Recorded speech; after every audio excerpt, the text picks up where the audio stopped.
Divorce is one of the most challenging transitions in life, and without the right guidance, it can quickly turn into a disaster. Welcome to Dodging Divorce Disasters, the show that helps you navigate the legal, financial, and emotional pitfalls of divorce before they happen. In each episode, I sit down with a top professional in the divorce community to hear real-life war stories, cautionary tales from the trenches of divorce. But I won't leave you with just the horror stories. The experts will break down exactly what went wrong and, more importantly, how you can avoid making the same mistakes. Whether you're in the early stages of separation, deep in the process, or supporting someone through it, we are here to help you move forward with clarity, confidence, and fewer regrets. I'm your host, Lori Hawkins, and I am a local expert in divorce real estate.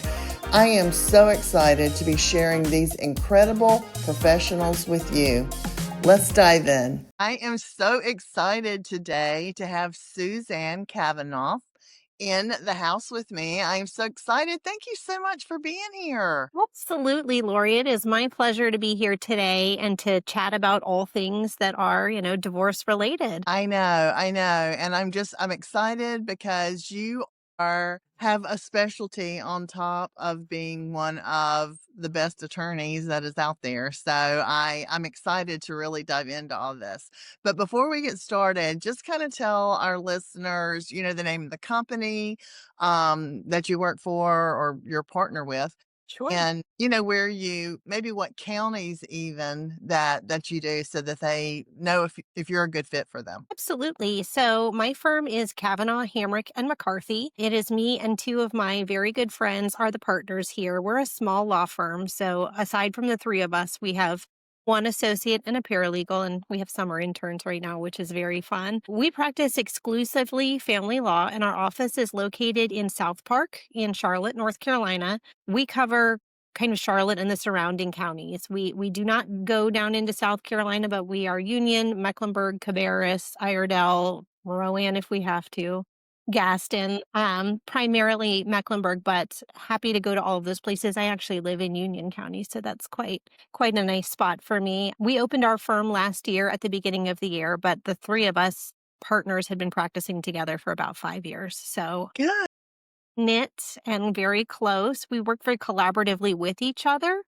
So I think something that is unique about our firm is we tell our clients, you're going to get input from everybody. So you might see on an email that I talked to Rachel or Brandon or both of them to get their feedback or their input, or I had them review and revise an agreement or a proposed pleading before I sent it to my client for review, because I think that's a lot of wisdom, a lot of years of practicing together. And we all bring our different strengths and our different preferences to the table. So that's something that we do here that I think is a little bit different. That is very unique because I really don't hear a lot of attorneys talk about that. So you're really getting a whole law firm and their Well, expertise when each one of you individually are hired. I think that's great. thank you. I think a lot of firms, they take ownership of their client because of the way that their billing structure is set up. And we do things a little bit differently so that our clients do get that benefit. And I think, like I said, it's just something a little bit different. Yeah, no, that's great. I was trying to think back of how we met, and I think it was actually through another attorney. I think another attorney had Mhm. mentioned that I needed to reach out with you guys because it was right when I think you started your new firm. Yes, yeah, I think you were one of our first non-client visitors to come in, and that was my first exposure to the CDRE world. I didn't know what that role was or what it was that you did, and since then I've used that information that you provided me to recommend you and to look into what that means for my clients, and I think it's been a good relationship for I sure. definitely agree. I definitely agree. Okay, before we get into the meat and the potatoes of what the podcast is really about, I Okay. always like to mention a fun fact that you have given me, and I love this one, and I would love to hear the story behind this one. It says that you played pool once on ESPN. That is Are you a pool shark? What is going on with you? I might be a pool minnow or a pool remora. I used to have some shark-like tendencies, but that was many, many, many years ago. But yes, way back in the day, in my 20s, obviously last year because I'm very young. Of course, of course. Um, I played on a pool team, and my team went to the national team tournament in Las Vegas, and I ended up photographs of me playing were on ESPN's website, and so that was really exciting. I don't really play anymore. I still know how, but it's not like riding a bike. So definitely not a shark anymore, but was shark-esque at once upon a time. Could you do all the great pool moves? Like, would you be a good party trick if there was a pool table there to be able to amaze people with your shots? So I was really good with bank shots, and I could do some that would, go 2 or 3 rails and make it in the pocket, or some jump things, or some where, the balls would go backwards after they hit each other and stuff. But none of the really interesting ones where, you hit something and like 12 balls all go in the holes at the same time or any of that craziness. I'm still impressed. I'm still impressed. Okay, let's move on to what I think is very unique. You with an attorney, because you're not only a family law attorney, you Mhm. are also a certified divorce financial analyst, a I am. CDFA, right? Yep. Yeah, I got that designation more than it was early last year, and, it's something that I had been working towards for quite some time after having an opportunity to work with another attorney I know who was also a CDFA. And what benefit is that to a client for you to have both of those expertise? So I think from a kind of a forensic standpoint, in taking that course and getting that certification, it really helped me better fine tune my skills with doing financial affidavits and also pulling apart financial affidavits from opposing parties. But also for little stuff, like I have a financial affidavit due today that I need to be able to file. And my client and I talked about it. And she did a great job filling in all the raw data, but she wasn't sure about the taxes. And so I can do the tax calculation myself. So I have filled in her federal withholding on a monthly basis, not based on what it says on her pay stub, which, a lot of people look at the pay stub and they just multiply whatever is on one of those by 12 or by 24 or however many pay stubs they're going to be in a year. And that's not always correct for a lot of reasons. There's caps on the amount that you can be taxed for certain kinds of tax. There's different brackets, there's different filing statuses. Are they single? Are they had a household? Is this married? Like, what are we doing? And also there's contribution limits for like a 401k. So a lot of people will front load that. They'll pay a whole bunch towards the 401k towards the beginning of the year, and somewhere around month 7 or 8, they'll hit that statutory annual maximum and then it stops. But if you just look at that first pay stub and say, well, this is what they're doing on a monthly basis, so this is what it's going to be forever, you're going to be giving too much credit for that. So learning those things, those little tips and tools in becoming a CDFA is something that is like built-in tax advice I can give my clients for those things. And then we don't have to hire an expert to do the little stuff because I can do it myself.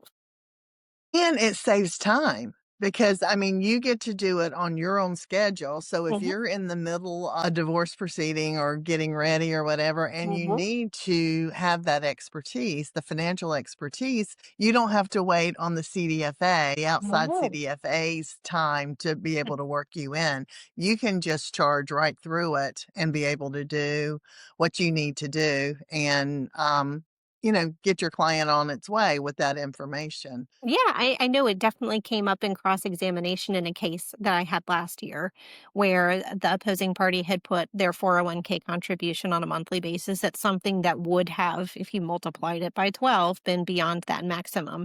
And so I was able on cross to say, well, you put this here, and isn't it a fact that the statutory maximum for your age is, $22,500? This comes out to be $31,000. So you can't have contributed that. And so shouldn't this number actually be? And I was able to just do it on my calculator on my phone while I was sitting there. And the court changed the number on their financial affidavit because they knew I was right. See, I believe that a lot of people that may be listening to this, when you are in the throes of divorce, and I have been Mhm. there, Yes. it's very emotional. Yes, it is. And that part of it is what resonates with them. But on the flip side, so much of it is financial. Yes. Yes. And, it's easy for us as the lawyer to associate the emotional part of it as being kind of the custody and the heart stuff.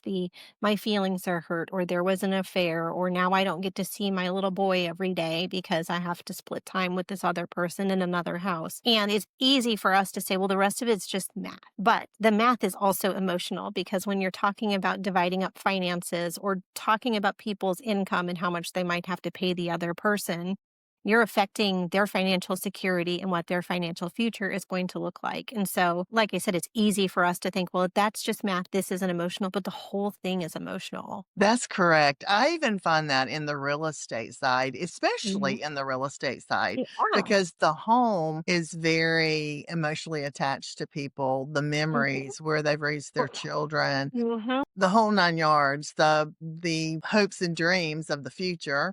And a Mhm. lot of times, the home is one of the last things that maybe gets sold, and it's just very much a finality of the divorce, in general. Yes. And so there is a lot of emotion, and typically, not always, but typically, the home can be one of the largest assets that, Yeah. a divorcing couple may have. So you're right. You're exactly right on that. Now, is there any particular little niche that you do within a divorce? I mean, are there clients that you work with more than the other, or I think we have a pretty mixed bag here at the firm. Before we started our firm here, I worked at another firm, obviously, and I worked under a very well known attorney who was had a niche for high equity divorces. And so in the years of working under him, I came to know a lot about like business assets and dividing up, you know, $80 million estates, and dealing with long-term payouts and discounts for lack of marketability, and reading business reports and valuations and calculations of value and appraisals of real property that's, a warehouse on the side of a mountain in the middle of nowhere, and all of those things, while most of my cases are just regular people like me or you, I do also have quite a few that are high equity divorces with very complicated marital estates comprised of lots of LLCs or holding companies, distributions, and lots of money put in weird places. So I wouldn't say that's my niche, but it's something that I have a lot of experience with. right? Which once again would kind of tend to favor you having your CDFA or the certification on that, because I can only imagine that comes in probably daily with any Yes. any divorce that you work on, that would work for you, right? Yeah, absolutely. I mean, I always laugh that, I have like my fancy calculator for doing accounting, but the calculator on my cell phone ain't too bad either. It does some pretty complex math. And I love Excel. I always joke that like I'm a freak in the sheets for, putting in those formulas so that it'll self-populate all the things that I need it to, or to calculate percentages or calculate the taxes and everything like that. So that even in the future, if I'm looking at a spreadsheet, I'm like, how did I get this number? Instead of just typing in the number, I just click on the cell and I can see what the formula was. And I'm like, oh yeah, that's right. That's how I did that. So That's perfect. that CDFA certification has paid for itself in spades. I use the things that I learned in that, and the techniques and the tools and the tricks all the time. After I got it, I was like, wow, I was missing out on so many things when I was advising my clients about what to do. Like, one of the things they kind of hit hard in the certification is talking about capital gains. Well, sure, I was aware those existed.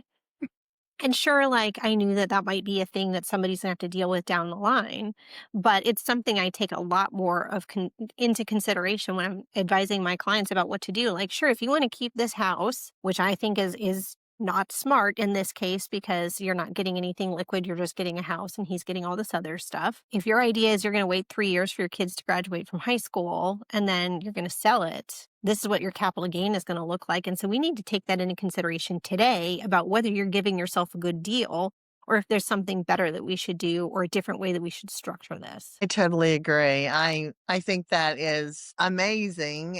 And I'm really surprised that more attorneys don't do this. And I know that math is not for everyone. I know that, but Sure. it just seems like it's just such a great service to be able to offer to Hmm. your clients. So I'm glad that people are aware that this is another side of you that you also, a service that you Yeah, get to and offer. because of how we do things here at my firm, like when my partners have cases that they need some CDFA advice for, they just send me all the financials and I just type up a little thing and send it back and say, here's the worksheet or here's the spreadsheet or here's the questions I have or here's what doesn't make sense in this proposed settlement. And so that's one of the benefits of this firm generally is even though you might be hiring Brandon or you might be hiring Rachel, you also have the benefit of getting a CDFA if you need one. That is great. Yeah, that's true. Well, the main reason for this podcast when I started it is because I wanted to share with people divorce disasters that they could potentially dodge by hearing from the experts like Mhm. yourself on things that you have seen. And I know there are many, many stories that you have, but something that you've seen that it could have been handled differently and Mhm. perhaps avoid some pitfalls that people have had to go through. Do you have something like that that you can share with our Mm. listeners? Well, I mean, there's obviously lots of disasters that I have seen more often than not when we come across disasters, it's on the cleanup side. So you have somebody coming and saying, well, we signed a postnuptial agreement and I didn't realize what all it said and I didn't have an attorney read it and I don't like it. What can I do about it? And when I look at it, I say, well, statute of limitations on this ran out 4 years ago and it's enforceable and you have disenfranchised yourself from a lot of rights that you maybe didn't realize you were doing. So I hate to toot the horn of the profession because attorneys are expensive and difficult. But when it comes to having documents reviewed, even if you think you and your spouse have agreed to everything and everything is amicable, it is better to be, what's the saying? Penny wise, pound foolish, have an attorney review it before you sign it. I am arbitrating a case next week where the parties entered an agreement that does not make any sense at all. And I don't know what we're going to do about it. So we're having a whole trial just on what in the world is this document these people purported to have executed and what is it they're even trying to do because I can't figure it out. That is great advice. And I have heard that many times where people sign things and have not had anyone look at it. And I tell people in the second Saturday divorce workshops, make sure you have a consultation with an attorney Yeah. early on. Yeah. I know money is tight. I Hmm. have been there. I understand from going from one household to two, but you do not know what you don't know. And I have probably said that 100 times since starting this podcast with everyone that I interview. Hmm. You just don't know things. No. And the money that you could save with the consultation with an attorney is going to be so worth the hundreds of dollars that you would have to spend with the potential of what you could lose by not having that knowledge. Absolutely. I mean, I can't tell you how often it is that a consultation occurs. And, they say, well, my understanding of the law is X, Y, and Z. And, our job is to say, well, not really. This is what it actually says. And this is what you would be entitled to potentially if we went to court. And it's important for you to know, what the brackets are. What are the bookends? What's our worst day in court? What would be our best day in court? What are we going to be doing in between those things? Because, they say, well, I see equitable distribution is 50-50. Well, sort of, maybe. Maybe. So he'll have to buy me out of my half of the house and I'll give him half of my 401k. And then we're going to divide up these 8 different accounts that we have. And then we're going to divide up this other. Like, what? No, no, no, no, no, no, no, no. There's a much easier way to do this. If you want to do it that way, you can. That's silly, but there's better ways to do this. And so that consultation on the front end, just to get like a Cliff's Notes version of what are the laws in North Carolina so that I at least have a toehold to know what I should be doing if I'm going to mediate with my spouse on my own so that you don't get blindsided. Yeah, I completely agree. That is great, great advice. Speaking of advice, what if someone is looking to hire an attorney? I Mhm. mean, are there questions that they should ask in particular? How do they make sure they are getting the right type of attorney Mhm. and the right person in general? Do you have any advice on that? Yeah, so I think it's important when you're scheduling with the attorneys, like when you call a firm. If you call here, you're going to talk to our paralegal, and she knows what we all do here. So she will ask a bunch of questions about, like, what's the status? What are you guys aiming to do? Do you want to do this collaboratively? Because two of our attorneys are collaboratively trained. Is there Oh, litigation that's already been filed? Because one of our attorneys does not litigate anymore. She prefers to do the collaborative stuff. And, the other two of us go to court. Are there children involved? Because, certain attorneys do better or prefer. Like, I used to work with an attorney who was like, I don't feel like doing custody cases anymore. I don't want to deal with that. So, having your elevator speech about where your case is and what you're looking to do with it, I think is really important on the front end before you even schedule the consult. Because if you schedule a consult with Brandon in my office and say, I want to do this as a collaborative case, well, too bad. He's not collaboratively trained. So then they would have to reschedule or try to pull one of us in. Or if we have two people that are parenting coordinators. And so if you want somebody who has a lot of experience with that kind of work, say that on the front end. And a lot of it also comes down to, does your personality work with the person you're going to be working with? Because your attorney is going to say a lot of things to you during the course of the litigation that you probably aren't going to love. I can't tell you how many clients I've had say, I feel like I just pay you to tell me I'm wrong and argue with me. And while I don't like that feedback, I also am not one to sugarcoat. So if my client says, well, I think the other parent should get one overnight per year only, I'm not going to say, well, we could try that and this and that. I'll be like, that ain't happening. That's just not going to happen. And if you want an attorney who's going to tell you that it will, it's not going to be me. So I'm not going to sit here and tell you, like, sure, we're going to work towards that because that's crazy. Unless you're going to tell me they're a serial killer, they're in a maximum security prison in Alaska, in which case, possibly. that is so true. As I'm sitting here listening to you when you were talking about the collaborative and I heard you talking about you were going to be an arbitrator. Hmm. There are so many terms that roll off your tongue. Hmm. I know when I'm talking in real estate terms and I'm talking to people, due diligence money, settlement dates, due diligence Yeah. period, it all just rolls off my tongue because this is my language. That's your language. Yes. And I've been in this divorce niche for 4 years now, Hmm. so I even understand what I'm starting to speak your language too. Yes. Welcome. But yes, but when the listener out there is listening to all of this, they're like, what do Well, you mean if I'm gonna call a lawyer, is a lawyer not a lawyer, a lawyer, a lawyer? What hmm. is she talking about? Collaborative, mediation. There are so many Yeah. things just Hmm. within your one firm that you offer, and it seems like y'all kind of run the gamut. You kind Hmm. of can pick your firm and be able to choose Yes. what style or process of divorce you wanna go through, but I Mhm. can really see why it's very overwhelming Yes. for an individual, and this is good information to have because a lot of people just choose an attorney, and it may be a litigator, which means they're gonna automatically take them to court, and then they're stuck with that because maybe Mhm. they pay this retainer that's non-refundable, not even realizes that there's other options, Right. ways of doing things out there. So I love that is such a great explanation. So I hope a lot of people hear that because that's really good.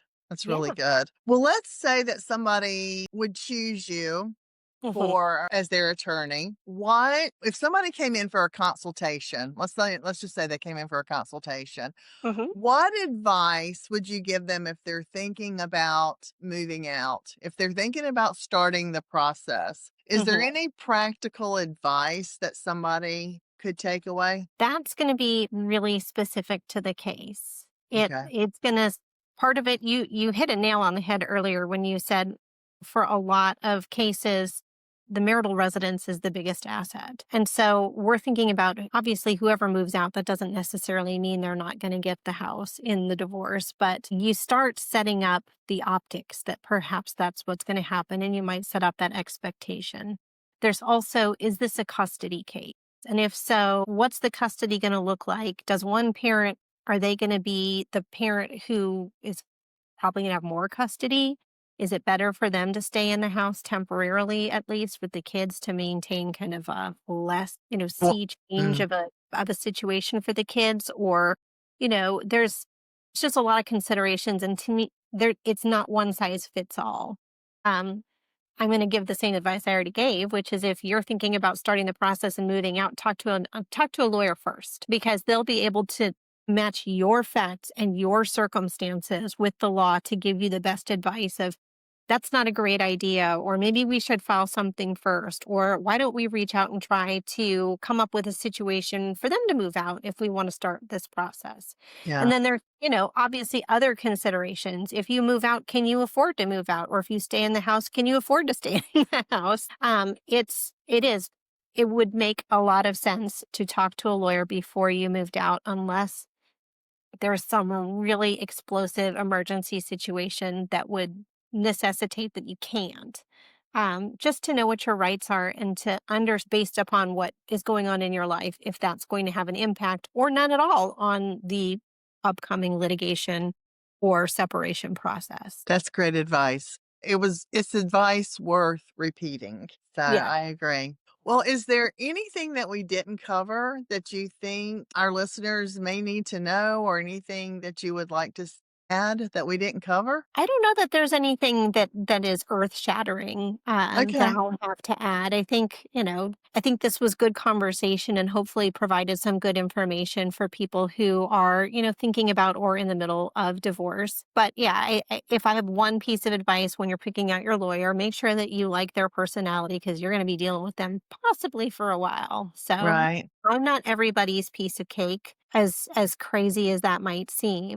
But, I tend to have a very like real relationship with my client, but other attorneys like to be a lot more arm's length and terse. And some people that works for them, and some people they need more of that connection. Before I was a lawyer, I was a social worker. And so dealing with, being empathetic and really talking to my clients and getting to know the why behind what they're doing is something important to me, but not all clients want that. So take the time not only to get the legal advice, but ask yourself, like, do I like this person? Do I want to be talking to them on a possibly weekly basis? Do I want to hear this voice on the phone, or are they going to drive me crazy? Right. No, that's good advice too. Well, now I am going to be putting all your contact information at the end of this video, but just so people know, how is the best way to get in contact with you? You can call our main line, or we have a info@cltfamilylaw.com email address that goes to all of us. So if you go through the website, or if you just email that, it comes to everybody so that we can go ahead and get that consultation set up. That's great. Well, thank you so much for being on here and giving all of this great information. I really, really hope that somebody, and I know they will, gain some knowledge, and knowledge is power when you're in this type of situation. So Yes, it I is. appreciate you sharing your knowledge with us today. Of course, it's my pleasure. And thank you for inviting me. It's been fun. Thank you. This podcast is for informational and entertainment purposes only. The information contained herein is not legal advice. If you need legal advice, please seek an attorney.